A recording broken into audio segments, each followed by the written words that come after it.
हाँ सर मैं असद याकूब। आप हैं दोस्तों, आपका हमारा अपना लक्ष्य यूट्यूब चैनल नहीं करते, सब ठीक ठाक होंगे। चलते हैं दोस्तों वीडियो में।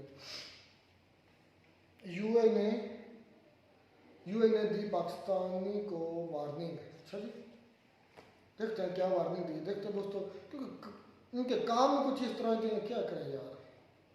वार्निंग तो भाई हम हर जगह से आने वाली है। खैर देखते हैं वीडियो, फिर बात करते हैं। नमस्कार दोस्तों, डीडी रेड के एक और एक्शन वीडियो में आप सभी का स्वागत है। मैं हूं आलोक। तो आज जो वीडियो लेकर आया हूं वो अनंत शेख का वीडियो है। देख रहा हूं कि अनंत शेख वापस आ गई है। मेरे पास लोगों ने लिंक्स भेजे। चलिए, अच्छा है, बधाई हो वापस फील्ड में उतरने की।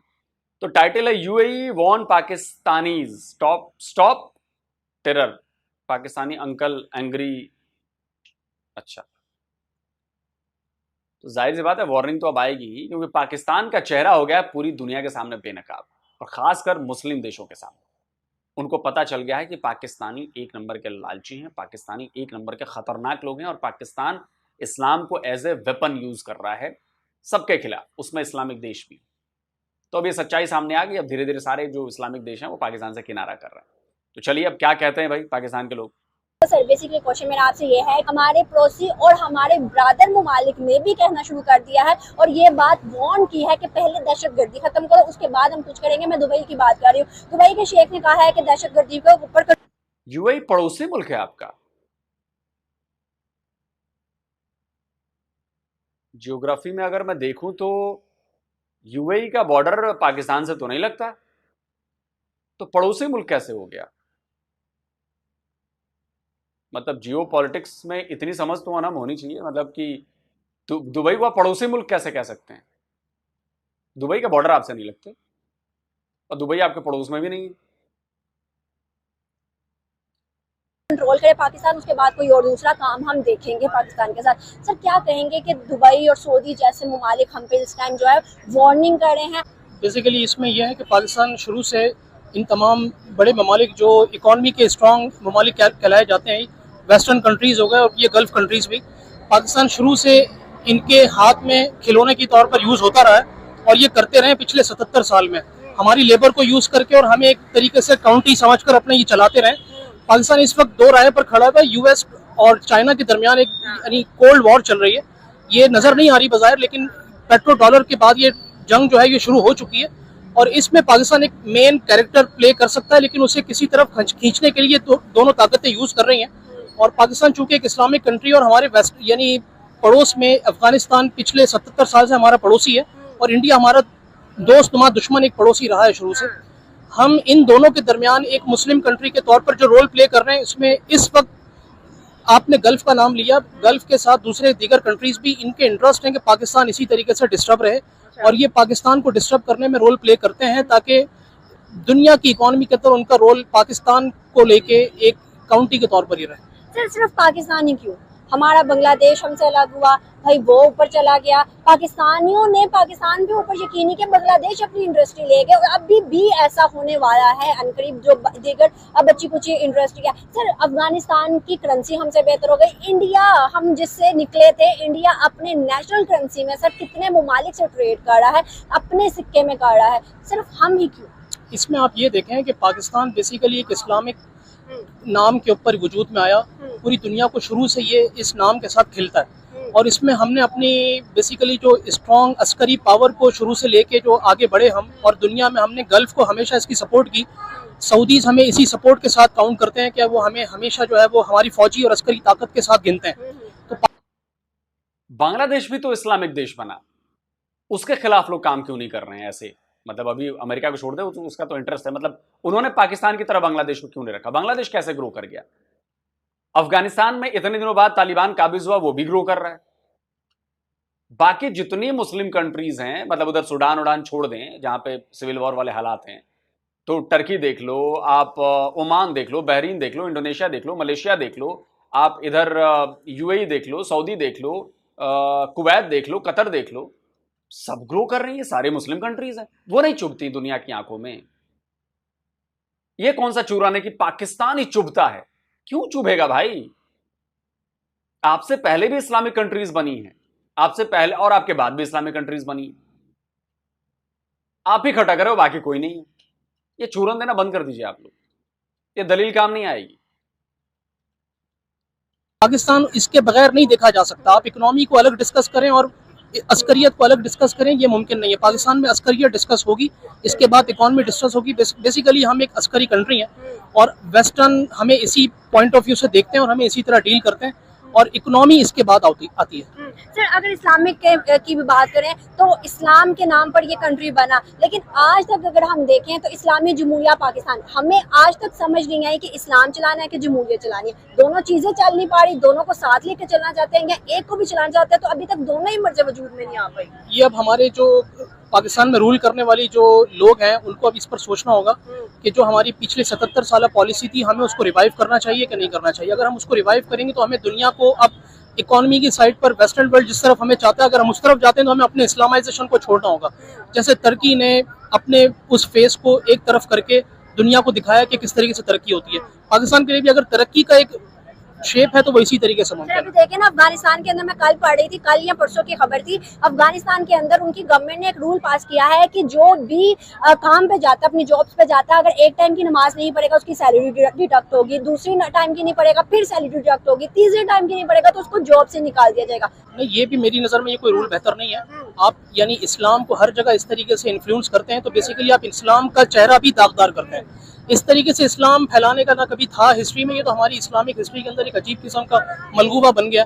इस तरीके से इस्लाम नहीं फैलता, ना इस्लाम इस तरीके से इन्फ्लुएंस हो सकता है। अगर पाकिस्तान में इस तरह की कोई प्रैक्टिस की गई तो वैसे ही नहीं मानी जाएगी। हाँ, ये तो है, ये तो यहाँ पर नजर आ रहा है। अच्छा सर, आखिर पे क्या कहेंगे, जितने भी मुस्लिम ममालिक है, चाहे वो दुबई है या सऊदी है, इवन सऊदी और दुबई दोनों की स्पेशली बात करें तो इस टाइम जो है वो पीएम मोदी के साथ वो बड़े अच्छे ताल्लुकात बना रहे हैं और इवन के उनके साथ लेन देन बहुत ज्यादा है। कश्मीर के अंदर जो भारत के पास है उनके अंदर इन्वेस्टमेंट बहुत ज्यादा G20 के बात कर चुके हैं। सर, क्या वजूहत है, कश्मीर हमारे पास भी है, हमारे यहाँ इन्वेस्टमेंट उस तरह से नहीं आ रही, और दूसरी चीज के उनके साथ ताल्लुकात क्यों बेहतर होते जा रहे हैं?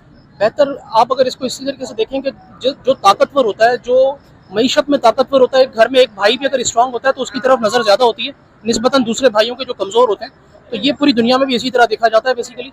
तो इंडिया चूँकि पिछले 20 साल के अंदर काफ़ी स्ट्रांग हुआ, पाकिस्तान उस दौरान US अलाई था और नेटो के साथ हम जंग में मसरूफ़ थे, और उस दौरान हम अपने आप को एक तरीके से डिक्लाइनिंग की तरफ लेके जा रहे थे, लेकिन हमें नज़र नहीं आ रहा था और इंडिया उस वक्त स्ट्रांग हो रहा था। तो ये वो टाइम है कि जो 20 साल हमने लूज किया और उन्होंने विन किया। तो अब इस पर गौर करने की जरूरत है कि हमें किस तरीके से अब दुनिया को विन करना है, हमें इकोनॉमिकली आगे बढ़ना है, हमें ये अस्करियत भी देखनी है, सारे मामला है। लेकिन पाकिस्तान की 24 करोड़ आवाम, इसमें 60% यंगस्टर्स हैं, इनको किस तरफ लेके जाना है? आप सबके हाथ में राइफल नहीं दे सकते, आप इनको किसी तरफ लेके जाएंगे तो उनका फ्यूचर आपने सोचना है। जिनके हाथ में फ्यूचर है वो इस वक्त मेरी नजर में नजर नहीं आता कि वो कोई गौर कर रहा है। फ्यूचर बनाने के लिए तो 10 लाख से ज्यादा पाकिस्तानी जा चुके हैं कि भाई हमें कुछ नहीं मिलना, हम बाहर ही चले जाते हैं, गुलामी के लिए तो बाहर से गए हैं। फ्यूचर तो क्या बनेगा ये तो हर एक को, लेकिन वो भी बहुत जल्द लात मारकर वापस भगाए जाने वाले हैं। चले तो गए हैं, 5 से 10 साल में देखिए कितने पाकिस्तानी लात मारकर वापस भगाए जाएंगे और पाकिस्तानियों की एंट्री बैन की जाएगी। होना शुरू हो गया है।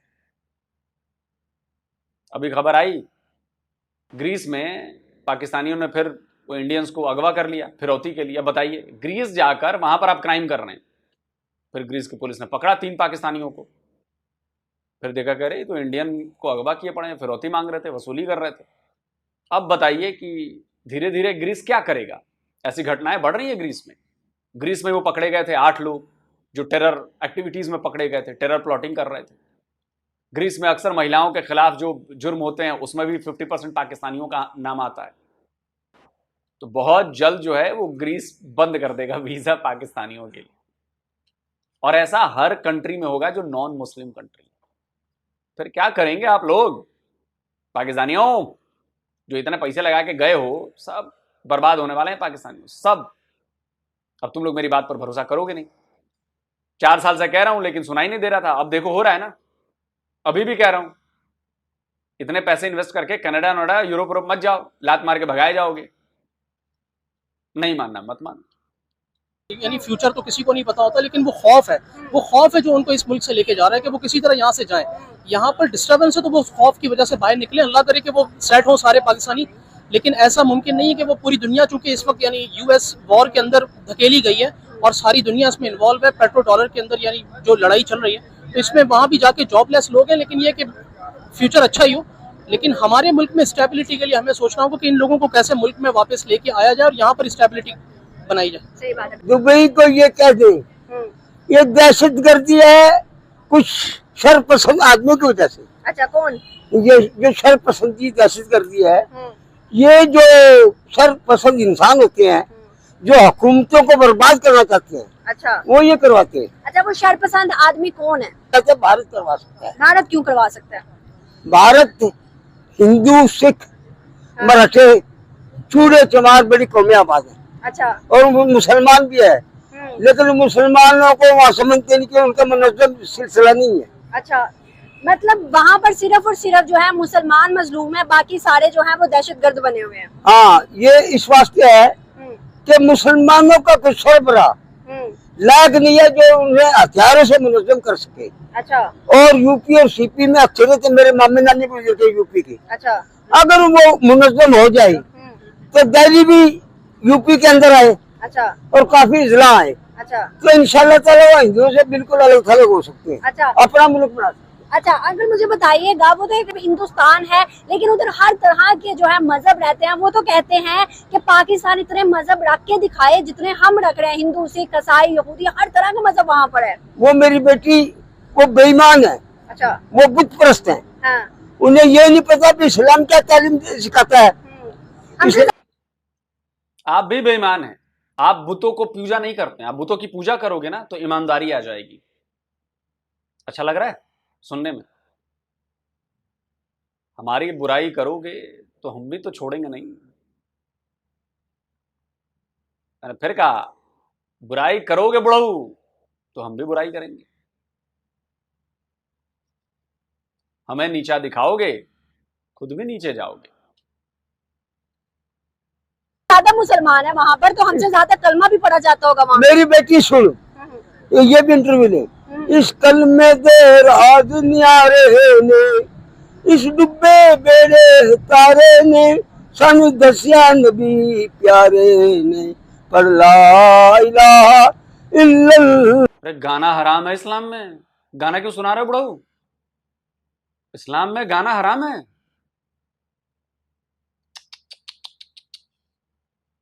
इस्लाम की नाफरमानी कर दी। मुहम्मद रसूलुल्लाह। भारत अगर मुसलमान जज्बाती हो जाए, मुजाहिदीन का साथ दें, तो हमारे मुजाहिदीन मकबूजा कश्मीर को सर कर सकते हैं। अच्छा। इंशाल्लाह पब्लिक कर सकते हैं, फौज पीछे रहे। तो पहले क्या हुआ था, 93,000 सोल्जर जो हैं हमारे फौजी, 93,000 वो भारत ने पकड़ लिए थे। वो एक सरबराह आएगा, पता नहीं मुशर्रफ परवेज कौन सा था, जिसने मुजाहिदीन को बंद कर दिया था। और ये उसकी सरासर गलती है, पता नहीं कौन से ने करवाया। अच्छा। अगर वो हमले करते रहते हैं, उनको हथियार देते रहते, तो आज यकीनी बात है, मैं दावे से कहता हूँ कि मकबूजा कश्मीर पाकिस्तान के साथ होता। लेकिन वो मकबूजा कश्मीर वाले तो कहते हैं कि पाकिस्तान अपनी रोटी पूरी नहीं कर पा रहा, तो हमें कहाँ से रोटी देगा? नहीं, मेरा मतलब यह है, रोटी खुदा हमें देता है, वो हमें देते हैं कोई बेईमान। वो बेईमान काफिर के बच्चे वो ये झूठ बोलते हैं। अच्छा। रोटी हमें खुदा देता है। तो यहाँ पर रोटी के मसले पे तो आप देखें कितनी जाने। तो वो पीछे जो है कूड़े करकट का जो बोरा लेके चल रहे थे, कूड़ा करकट बीन रहे थे, वो किस लिए बीन रहे हो? बैठे रहो, फिर दे देगा रोटी। वो है कि नहीं? दे देगा? नहीं देगा? काम तो करना पड़ेगा। तुम लोग इसी अफीम को चाटते रहो यार, बड़ा मजा आता है मुझे, बड़ा मजा आता है। आप सोचिए कितनी नफरत जहर भरी है इस बुढ़ऊ के। इनके परदादा भी यही कह के गए होंगे, कश्मीर हो जाएगा, हो जाएगा। ये भी यही करते हुए निकल देंगे।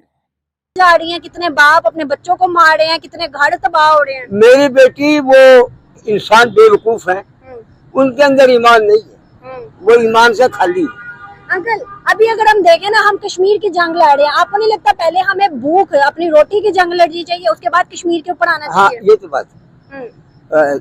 इस मसले के बाबत ये सारे सरबराह मिलकर, वजीर और अमीर और वजीर आजम और सदर, ये सारे मिलकर मजमूई तौर पर कोशिश करें, इसका हल क्या हो सकता है?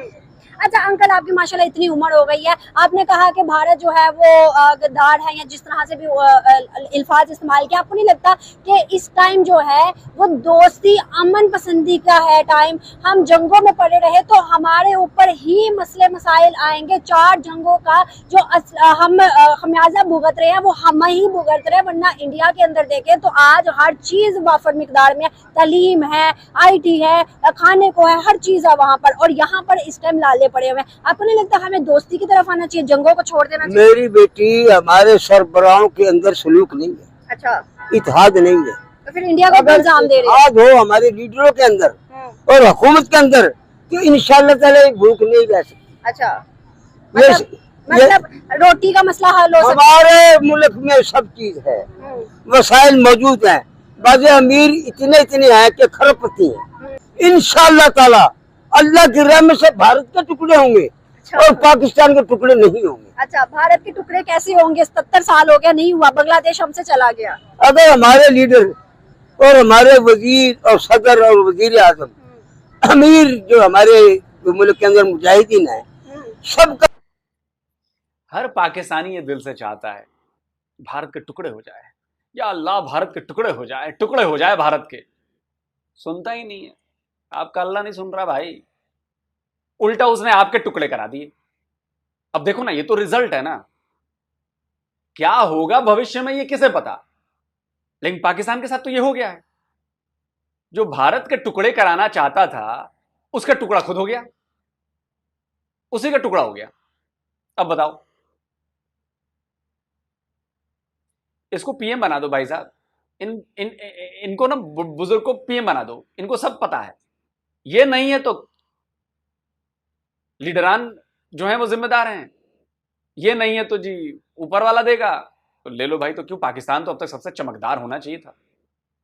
सलूक हो तो इंशाअल्लाह ताला थोड़े ही अरसे के अंदर मकबूजा कश्मीर ले सकते हैं। अच्छा, और इंशाअल्लाह ताला भारत के टुकड़े भी कर सकते हैं। अच्छा, कि भारत के टुकड़े होंगे? भारत तो 77 सालों में टूट कर सका, हमसे बांग्लादेश टूट के चला गया, कैसे टुकड़े होंगे भारत के? नहीं, टुकड़े तो लाजिमी होगा बाजी। कैसे होगा? अगर वो एक बार उसने हमला करवाया तो उसका जवाब मिले। मोदी कहता है कि हमला क्यों करवाना है, हम तो तालीम में आगे जाएगा। कोई मसला नहीं है, अगर मोदी करेगा जो मर्जी कर लेगा। अगर वो ज्यादा हम कम भी है, अगर हम एक है वो 100 है, हम फिर उसके साथ मुकाबले के लिए तैयार है। दोस्ती करनी है कि जंगे करनी है?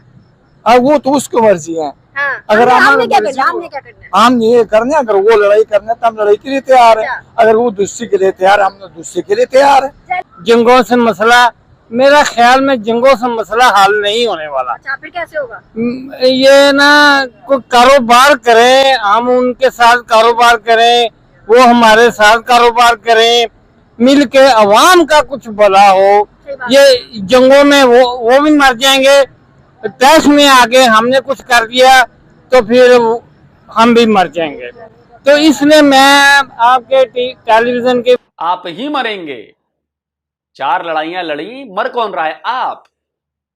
भारत के लोग नहीं मर रहे, भारत डेवलप हो रहा है, भारत के लोगों की जेबों में पैसे आ रहे हैं, भारत के लोग रोजगार क्रिएट कर रहे हैं, भारत के लोग हर फील्ड में आगे बढ़ रहे हैं।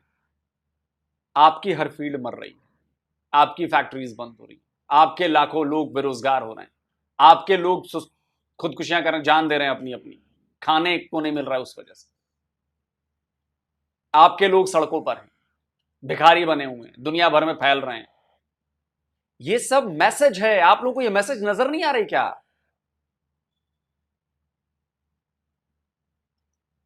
पता नहीं कैसे आप लोगों को ये मैसेज नजर नहीं आ रहा।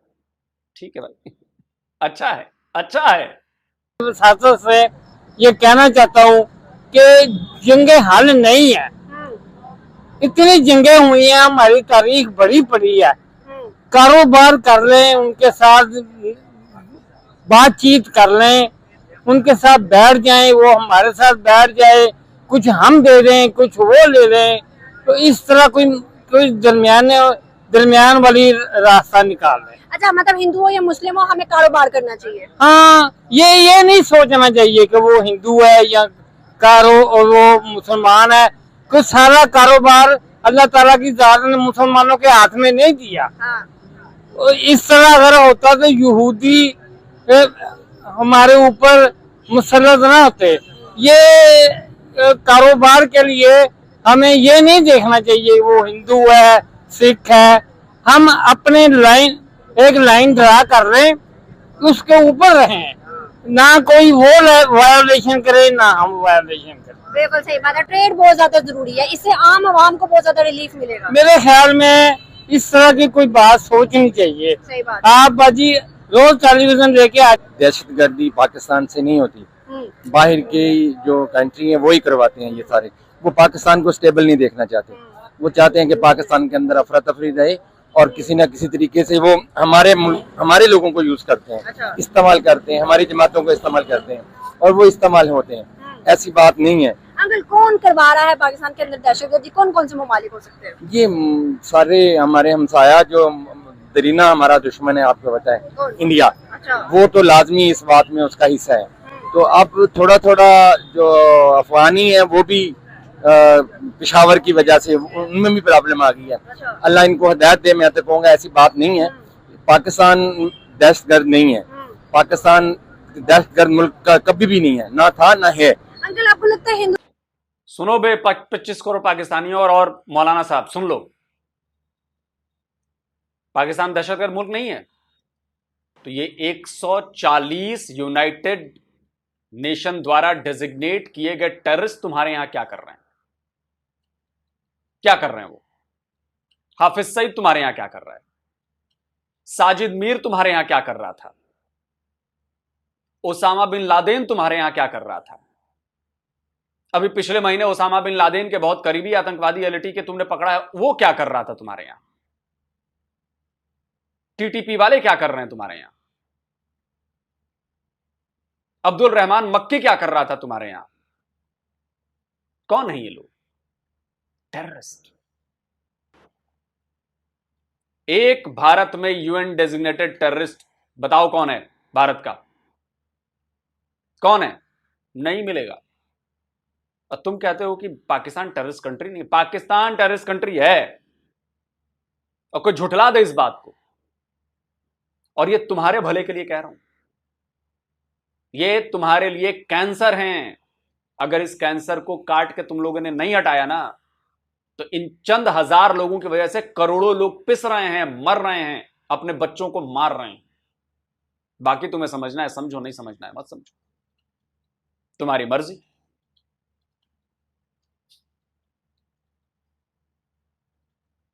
और वार्निंग हर तरफ से मिल रही है। अभी चाइना ने तुमको वार्निंग दी है। चाइना, तुम उसको दोस्त कहते हो ना अपना, उसने वार्निंग दी है कि ये आतंकवाद कम करो, लेकिन तुम मान नहीं रहे हो। हिलरी क्लिंटन ने तब कहा था पाकिस्तान को कि बैकयार्ड में सांप पालोगे तो हमेशा पड़ोसियों को नहीं डसेंगे, वो तुमको भी डसेंगे। डस रहे हैं, लेकिन तुम लोग को इसमें भी साजिश नजर आती है। अरे तुम्हारी गलती है, तुम्हारे लोग हैं, तुमने पाले हैं, तुमने पोसे हैं, तुमने जहर भरा है, अब वही तुम्हें काट रहे हैं, तो तुमको इसमें साजिश नजर आती है। निकालो इन 140 को और एक साथ खड़ा करके गोली मार दो और देखो।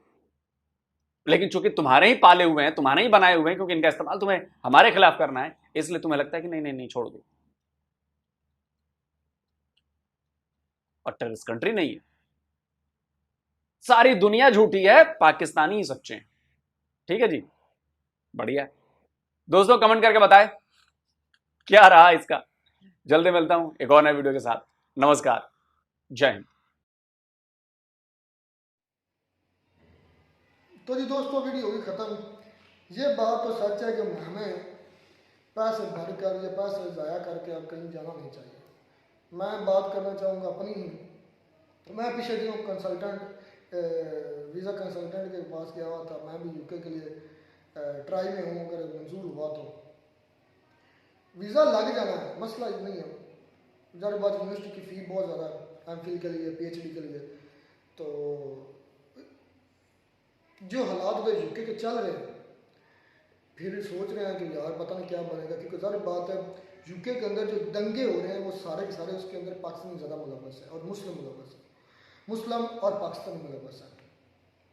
अगर कभी ये खुदा न खास्ता ऐसा हो गया, जितने अब ये दंगे हो रहे हैं, अगर यूके की पुलिस अपना गवर्नमेंट ने ये स्टैंड ले लिया कि इधर से जितने पाकिस्तानी या मुस्लिम हैं इनको डिपोर्ट करो, तब भी हमारे मुल्क के अंदर शांति और अमन आएगा, तो फिर क्या बनेगा? इस वजह से अभी मैं बताता हूँ क्या बनेगा। मैंने उर्तुल गाजी ड्रामे की वो एक किस्त देखी जिसमें ना उसके वादा हुआ था काफ़ी तकरीबन सारे बुरे मुल्कों के साथ जो वहाँ की रियासतें थे कि हमारे मजदूर आपके यहाँ काम करेंगे और आप उन्हें मजदूरी देंगे, और अगर आपके लोग हमसे कुछ सीखना चाहते हैं, जंगी औजार लेना चाहते हैं, तो वो हम आपको देंगे। अच्छा, वो क्या करते हैं, वो सारे इकट्ठे होते हैं और जितने भी मुस्लिम लोग होते हैं ना वो अपने मुल्कों से रियासतों से निकाल देते हैं। अब ज़ाहिर बात उनकी सोच ये थी कि अगर ये अपने मुल्क में जाएंगे तो भूख और अफलास से मरेंगे, ये आपस में एक दूसरे के साथ लड़ेंगे।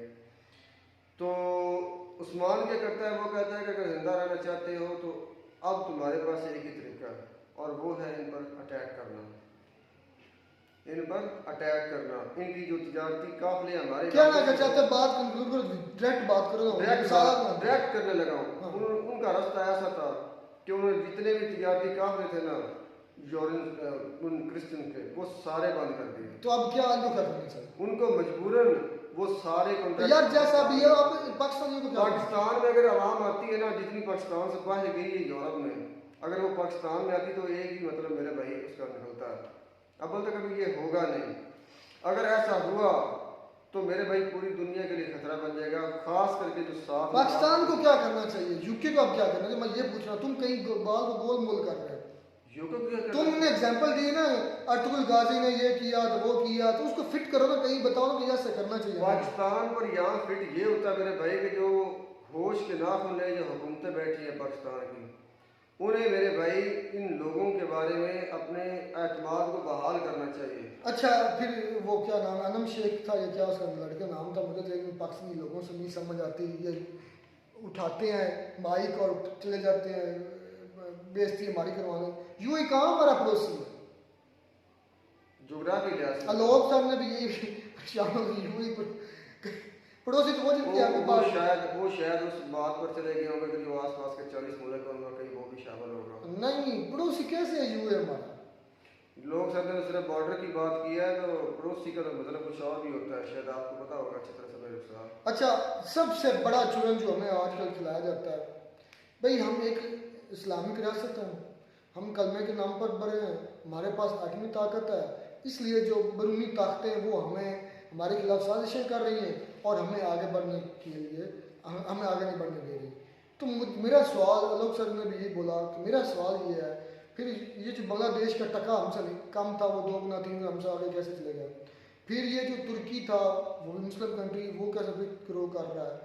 फिर ये जो सऊदी अरब है या दूसरे कंट्रीज हैं, उनके अंदर इतना लॉ ऑर्डर कैसे है, फिर वो तरक्की क्यों कर रहे हैं? उधर साजिशें क्यों? सिर्फ सारी दुनिया को पाकिस्तान ही मिला है साजिशें करने के लिए। यार ये तो एक मुंह बंद करने का बहुत अच्छा जवाब है। आप काम नहीं करेंगे, आप अपने मुल्क में आपके सियासतदानों से लेकर आप कोई डेवलपमेंट का काम दिखा दें, मुझे साइंस के शोबे में दिखा दें, कहीं पर भी दिखा दें। इनफैक्ट मैं अपनी बात करता हूँ, जाहिल अनपढ़ ही सही यार, मेरे पास अगर जानवर हैं और मैंने उन पर खुद करता हूँ कि कोई आदमी रखा हुआ है, तो मेरे पास जो ज़मीन है मेरे भाई, उससे मुझे पता है कि यहाँ पर ये मुनाफा निकल सकता है, ये काम हो सकता है, मंडी में मेरी सब्जी बिक सकती है, मैं जानवर कम कर सकता हूँ, एक मैनेज कर सकता हूँ। लेकिन नहीं, मुझे अपनी ज़िंदगी में मस्ती है, पैसा आ रहा है, मैं खाया जा रहा हूँ, ज़िंदगी गुजारे जा रहा हूँ। अच्छा, इम्पोर्टेंट बात हम भूल रहे हैं, वो अंकल जो थे वो कह रहे थे कि ये जो हिंदू हैं ये बुद्ध मत हैं, बुद्ध प्रस्ती करते हैं, इसलिए ये बेईमान है। तो लोग ने कहा कि आप भी बेईमानी क्योंकि आप बुद्ध प्रस्त नहीं करते, आप इस पर क्या कहेंगे? नहीं, बेईमानी की बात ऐसी आती है, उस बुजुर्ग से मैं यही बात करूँगा कि झूठ बोलने से और ख़यानत करने से मेरे भाई आका सल्लल्लाहु अलैहि वसल्लम ने रोका है, और ये कहीं पर भी लागू नहीं होता कि मुसलमान करे तो जायज़, अगर कोई और करे तो वो नाजायज़। और आलोक सर की तो मैं बात ही नहीं करूँगा, क्योंकि मैं उस बात का जवाब नहीं देता जो मेरे मतलब मज़हब के रिलेटेड हो। आपने खुद ही मुझे मना किया, और झूठ तो झूठ होता, चाहे मज़हब में बोलो या चाहे मज़हब के बाहर बोलो। फिर कह रहा है कि मुजाहिदीन को इजाज़त दी जाए, मुजाहिदीन को सपोर्ट किया जाए तो वो इंडिया फतह कर लेगा। सबसे पहले मेरे भाई इसराइल को फतह करना चाहिए। अगर आपको इतना इंडिया को फतह करने से इंडिया को फतह क्या कर लेंगे? मुजाहिदीन इंडिया को फतह करने का सबसे बेहतरीन तरीका ये है कि आप अपने मुल्क में तरक्की करें। आप अपने मुल्क को डेवलप करें, अपने मुल्क को कैसा लाएं। मैं हैरत ज़्यादा इस बात पर हूँ कि हमारे जो अंकल चाचे अभी भी ना उन्हीं बातों पर अड़े हुए हैं जो उनकी पुरानी सोचें थी। मुजाहिदीन को सपोर्ट करो, फतह करो इंडिया को, ये काफिर हैं, इन पर चढ़ दौड़ो, उनको रूइन कर दो, उनको ख़त्म कर दो, उनको इनको ये नहीं पता, ये मिसालें देते हैं महमूद गजनी की या सुल्तान सलाहुद्दीन अय्यूबी की, ये वो मिसालें देते हैं। इनको ये नहीं पता, मेरे बुजुर्ग हैं, कि अगर सुल्तान सलाहुद्दीन अय्यूबी की बात करो तो उसके पास जो हथियार थे और उसकी वक्त की तो तालीम थी मेरे भाई, तालीम वो सबसे अहम काम किरदार अदा करती है। आपके पास तालीम कहाँ है? आपके पास रूल ऑफ लॉ कहाँ पर है? वो लोग इस चीज़ को फॉलो करते थे। अगर महमूद गजनी की तारीख देखोगे तो उसने सिंपल सा कानून रखा था, भाई अटैक करो, जो माल मिलेगा उसमें से आपको हिस्सा मिलेगा। मुजाहिदीन के हमें सीधी सी बात है, हमें सपोर्ट करना चाहिए मुजाहिदीन को।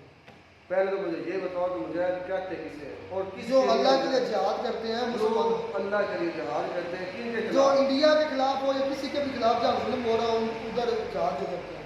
मुजाहिद का मतलब ये है कि आप हक पर हैं, मुसलमान हैं, और जहाँ मुस्लिम पर जुल्म हो रहा है वहाँ पर आप जाकर अपनी जान देते हैं।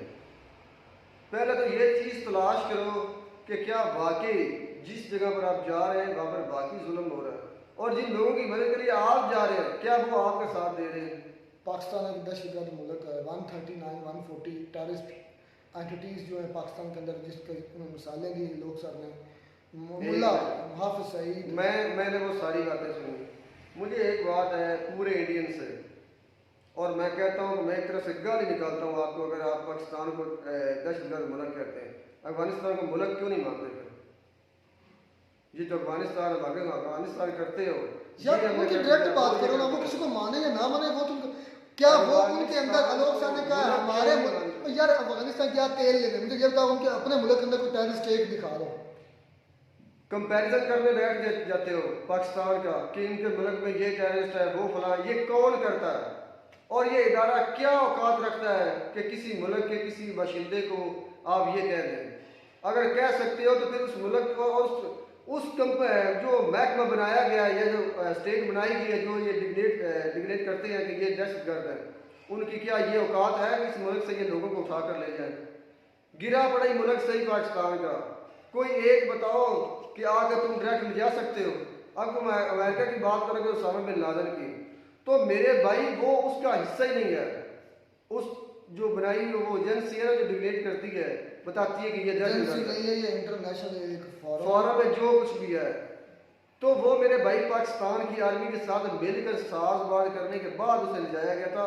ये आप लोगों की भूल है इंडियन की कि पाकिस्तान में से उसामा बिन लादेन को ले जाया गया। पहली बात तो मैं इस चीज़ को मानता ही नहीं कि वो पाकिस्तान से मिला था। पहली मैं इस चीज़ को नहीं मानता क्योंकि पहले इराक में वो मारा गया, इराक के तेल पर काबज हुए अमेरिकन, फिर वो अफगानिस्तान में मारा गया और अफगानिस्तान के बाद रियाद पर काबज हुए। अब ये उन्होंने कहा कि पाकिस्तान में मारा गया, तीन जगह पर ये मारा गया। पाकिस्तान पर कहाँ कब्जा किया? पाकिस्तान पर नहीं वो कर सकता कब्जा, और यही फर्क है सोच में। हमारी जो स्टेटमेंट यही गलत हो जाती है ना, पाकिस्तान पर कहाँ कब्जा किया? पाकिस्तान में क्या मिलेगा उनको? मुझे एक बात बता। आप जिस अब मैं तुम्हारी बात को इंटरप्रेट कर रहा हूँ, तुम्हारे मुताबिक इसलिए उन्होंने पाकिस्तान के अंदर मारा क्योंकि पाकिस्तान के अंदर कब्जा करना था। उसके बाद जब अमेरिका ने पाकिस्तान पर कब्जा किया, उन्हें पता है कि जिन मुल्कों पे हमने पहले अटैक किया था उनके पास कुछ भी नहीं है। उनके पास कोई औजार है? इनके पास क्या है? क्यों नहीं है मेरे भाई? क्या है? क्या वो एटमी मुल्क नहीं है पाकिस्तान? उनके बटन अमेरिका के पास है। तुम साबित करो अमेरिका के पास बटन। तुम साबित करो कि पाकिस्तान के पास नहीं है। तुम साबित करो, बात तुमने की है। तुम साबित करो पाकिस्तान के पास है। अल्हम्दुलिल्लाह मैं कहता हूँ कि कोई आर्मी ने बनाया तो आर्मी के पास ही है सारी चीजें। भूल है, चले कभी पता चल जाएगा तुम्हारी। मिलते हैं दोस्तों नई वीडियो में नाटक साथ। God bless you.